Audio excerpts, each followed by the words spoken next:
किसान बिल का विरोध। आपको बता दें, केंद्र सरकार द्वारा जारी किए गए किसान बिल के विरोध को लेकर पूरे देश भर में आंदोलन व्याप्त है। इसी के चलते काशीपुर में किसानों का आक्रोश देखने को मिला, जहां किसान बिल के विरोध में किसानों ने केंद्र सरकार के खिलाफ जमकर नारेबाजी करते हुए नगर में जुलूस निकाला और काशीपुर से रामनगर को जाने वाली सड़क पर धरना प्रदर्शन कर जाम लगाया।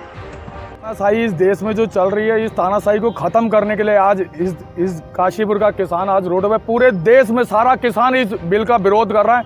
लेकिन उसके बावजूद भी इस देश की कोई भी सरकार, माननीय मोदी जी को इन्हीं किसानों की बदौलत है जो आज मोदी जी में प्रधानमंत्री बने बैठे और इन्होंने ही इन किसानों के खिलाफ ही अध्यादेश जारी कर दिया। किसानों की एक ही मांग है कि उनका जो समर्थन मूल्य वो लिखित में दे ना। क्यों नहीं देती है सरकार?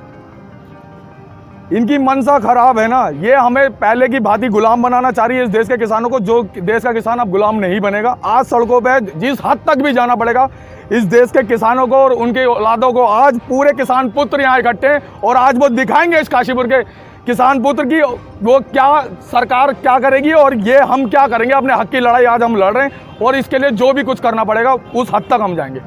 ऐसा है, सरकार ने जो 3 कृषि अध्यादेश पास किए हैं, पहले अध्यादेश करा, अब कानून जबरदस्ती पास कर दिया, जिसमें किसानों का कोई फायदा नहीं है, सारा व्यापारियों का, बड़े उद्योगपतियों का फायदा है। और हमारी मांग ये है कि सरकार को एमएसपी जारी रखनी चाहिए, हर साल एमएसपी का मूल्य घोषित करना चाहिए और एमएसपी पर इनको खरीद सरकारी जरूर जारी रखनी चाहिए, क्योंकि किसान का अगर एमएसपी का रेट ही आधार नहीं बनेगा तो कोई भी आदमी किसी भी कीमत पर लूट सकता है। अब सरकारी 1888 रुपये का 740 रुपये मंडी में बिक रहा है, किसी का कोई दबाव नहीं, किसी का कोई प्रशासन का उस पर सहयोग नहीं। किसान क्या करे?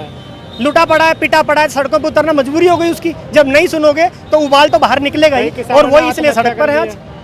फिर भी रोड पर बाजार। ऐसा जी, सरकारों को तो राजनीतिक आंकड़ेबाजी करनी होती है।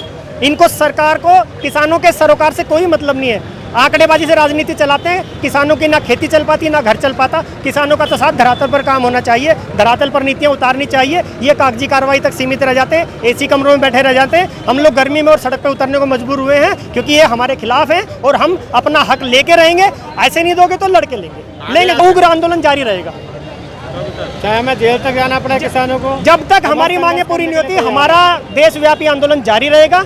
हम इसको लेके ही मानेंगे, ये हमने ठान लिया। नहीं पहुंच पा रही है तभी तो सड़क पर उतरे। अब सड़क पर उतरने के बाद हमारे थ्रू, जनता के थ्रू बात पहुंचेगी। नहीं पहुंच रही है तो हमारा ये आंदोलन जारी रहेगा, आज नहीं कल, कल नहीं परसों। और देखो जी, किसान अगर उगाना जानता है तो काटना भी जानता है। क्या आश्वासन दिया सर? देखिए, अभी जो 3 विधेयक कृषि संबंधित पारित हुए हैं संसद में, उसके विरोध में किसानों के द्वारा एक रैली निकाली गई है और उन विधेयकों की समाप्ति को मांगते हुए एक ज्ञापन माननीय राष्ट्रपति महोदय जी को प्रेषित किया गया है। उस ज्ञापन को प्राप्त किया गया है और अब ये असेंबली समाप्त हो रही है। देखिए, मामला चूँकि संसद से संबंधित मामला है और पॉलिसी संबंधित डिसीजन है, इसलिए इसको चूँकि राष्ट्रपति महोदय जी को के नाम से है ये ज्ञापन, उनको भेज दिया जाएगा उचित माध्यम के थ्रू। देखिए, इसमें जो अभी विधेयक पारित हुए हैं उन्हीं का इसमें विरोध किया गया है, चाहे वो भंडारण सीमा समाप्त करने को लेकर हो अथवा अपना माल कहीं भी बेचने की छूट को लेकर हो। इनके द्वारा इसी को लेकर कुछ आशंकाएं व्यक्त की गई हैं।